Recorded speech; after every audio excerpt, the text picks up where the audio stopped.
Sí, yo creo que eso obedece al criterio ideologizado que tenemos. Todo lo vemos con componente político ideológico. Para muestra un botón, la Oficina para el Control de las llamadas, de las intervenciones telefónicas. No se ponen de acuerdo si se establece en la Policía Nacional Civil o en la Fiscalía General de la República.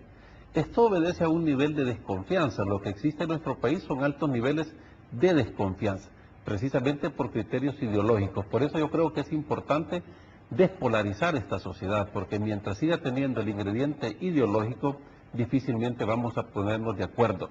En algunos países funciona perfectamente en el Ministerio Público y en otros funciona en la policía.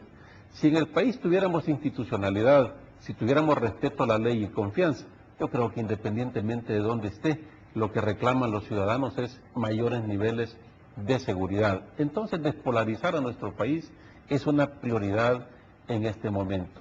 En materia de seguridad ciudadana, es un gran reto. Yo indudablemente creo que es el reto más grande que tiene este gobierno porque se está desbordando. La percepción que tienen los ciudadanos es que vivimos con mayores niveles de inseguridad y lo peligroso que puede ser de que los ciudadanos tomen la justicia por su propia mano. Eso puede llegar a afectar el Estado de Derecho Parece que ya está en nuestro pasando. país.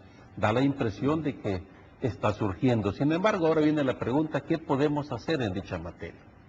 Yo creo que lo importante primero es ver cómo estamos, qué es lo que tenemos y decidirnos a construir una política de Estado, pero de verdad. Una política de Estado que no nazca del centro hacia la base, sino que venga de la base hacia el centro. ¿Desde dónde? Desde lo local. Porque en lo local nosotros conocemos nuestros problemas.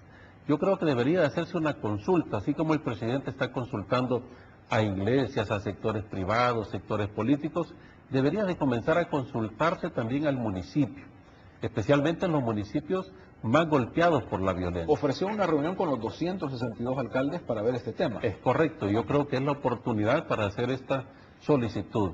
Yo opinaría que debería de comenzarse a consultar los municipios más violentos para definir políticas también desde el municipio, tanto en materia de prevención como en materia de represión.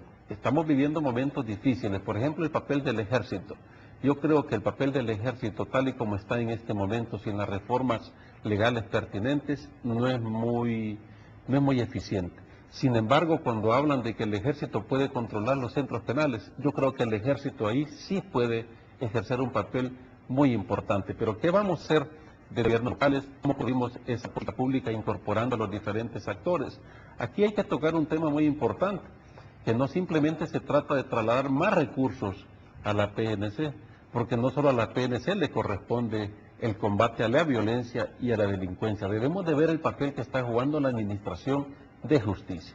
Por eso, al construir una política de Estado, deben de participar los tres órganos fundamentales del país, el órgano ejecutivo, el judicial y la Asamblea Legislativa, porque lamentablemente a nivel judicial estamos teniendo grandes problemas y es que debemos de ser muy claros y consecuentes, reconocido por el mismo Departamento de Estado que existen altos niveles de corrupción en la Administración de Justicia. Y mientras estas piezas no estén bien ajustadas, difícilmente los esfuerzos que hagamos, tanto en un sector desde lo local o el esfuerzo que pueda hacer la Policía Nacional Civil, van a tener el impacto deseado. Entonces hay que comenzar a ver los problemas de raíz, de fondo. Y debemos de reconocer que el fenómeno de la violencia y de la delincuencia es multicausal. Son diferentes causas las que promueven este fenómeno. Entonces debe de atacarse la violencia y la delincuencia con un concepto de integralidad también.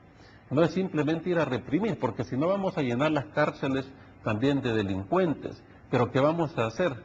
¿Cuál es la apuesta a las generaciones del futuro? Si tomamos el concepto de integralidad, pues hay que atacar las causas que nos generan.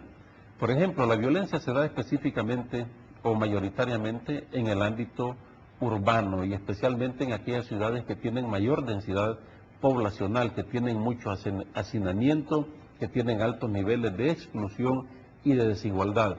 Pues, ¿cuál es la apuesta que le vamos a hacer coordinando esfuerzos desde el gobierno local, en la Asamblea Legislativa con la emisión y promulgación de leyes, el órgano ejecutivo con la PNC y la Administración de Justicia? Esa articulación institucional hace falta en este momento, y lo digo con toda experiencia y propiedad. En Aguachapán hemos desarrollado desde hace 4 años una política pública local en materia de seguridad ciudadana. Hemos venido siguiendo una serie de pasos que en este momento, aún con los altos niveles de delincuencia que tenemos, nos hace tener un municipio con relativa tranquilidad y con niveles controlables. Parece que la fórmula la tenemos todos, ¿no? Ya sabemos la fórmula, pero usted mencionaba la institucionalidad. El presidente de la República ha dicho que le interesa fortalecer la institucionalidad. Uno de repente cree que ya tenemos el camino, pero cuando estamos frente a las realidades, estas no se pueden transformar. Y quiero que hagamos una pausa y regresemos sobre si realmente podemos hacer esos milagros de detener la delincuencia, mejorar la economía, mejorar la convivencia en este país con esta institucionalidad como la tenemos. Enseguida volvemos. Rafael Orellana, alcalde de Aguachapán, con nosotros y sus opiniones sobre la realidad nacional.